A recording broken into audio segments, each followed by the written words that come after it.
ಸಪ್ತಸಾಗರದಾಚೆ ಎಲ್ಲೋ ಆಪ್ತ ಸಾಗರ್ ಕರೆ ಮಾಡಿದ್ದು ಎಲ್ಲೋ.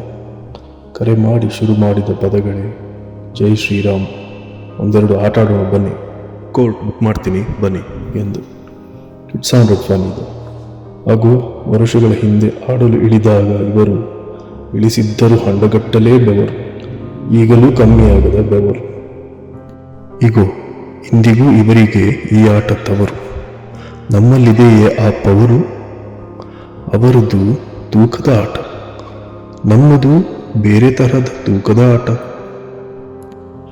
ಆಡಿದ ಕೈ ರಕ್ತದಂತಾಯಿತು, ಆದರೆ ರಕ್ತ ಅಲ್ಲವೇ ಅಲ್ಲ. ಆಡಿದ ಆಟಗಳು ನೀ ಬಲ್ಲ, ಗೆದ್ದಿದ್ದು ನಾನಲ್ಲವೇ ಅಲ್ಲ. ಮಂಡಿಯ ಮೇಲೆ ಬಿದ್ದ ಆಟ, ಕುಂಡಿಯ ಮೇಲೆ ಕುಳಿತು ಮಂಡಿ ಚಾಚಿ ನೋಡಲಾರಂಭಿಸಿದನು. ಆಟದ ಅಂಕ ಕಳೆದುಕೊಂಡಾಗ ಎಂದು ಮುಂದೆ ಬಂದಿದ್ದ ಕೈ, ಅದೇ ರಕ್ತದ ಕೈ ನೋಡಿ ನನ್ನ ಆಟ ಮರು ನೆನಪಾಯಿತು. ಹಿಂತಿರುಗಿ ಮುಖದತ್ತ ಹೋಯಿತು, ಪದಗಳು ಸುಮ್ಮನಾಯಿತು.